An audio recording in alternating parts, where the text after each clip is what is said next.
Donald Trump took another swing at Spain on Wednesday, this time at the NATO summit in Ankara, right in the middle of a photo-op handshake with Secretary-General Mark Rutte.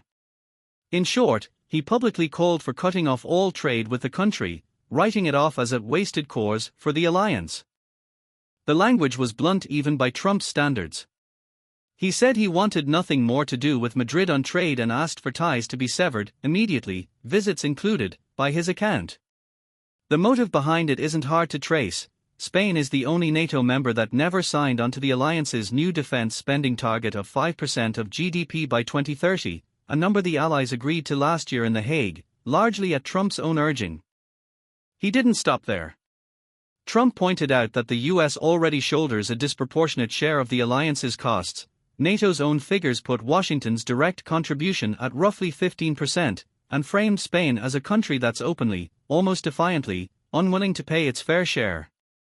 He also predicted that Madrid would eventually come begging to trade again, by which point, he suggested, the US would have much less interest in obliging.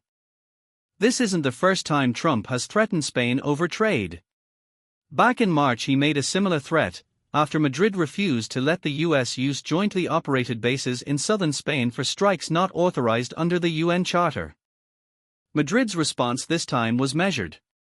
Sources at the Moncloa Palace, the seat of the Spanish Prime Minister's office, told the Spanish outlet El Diario that the country values its relationship with the US, economic, cultural, and social, and has no intention of letting that change. Spain wasn't the only target. Trump also aired broader frustration with America's allies, claiming that almost none of the major partners, not Britain, not Germany, not France, stepped up when the US asked for help with Iran a few weeks earlier. The only countries willing to help, he said, were smaller ones, and mostly out of self-interest given how exposed they are. London, Berlin, and Paris hadn't responded to the remarks as of Wednesday, though all three have repeatedly said they don't intend to get directly involved in the conflict, even while agreeing Iran shouldn't be allowed to build a nuclear weapon. The broader message from Trump was a familiar one: the US has spent years and, by his estimate, over $1 trillion protecting European allies from Russia, and gotten little in return. The allies, in his telling, simply weren't there for Washington the way Washington was there for them.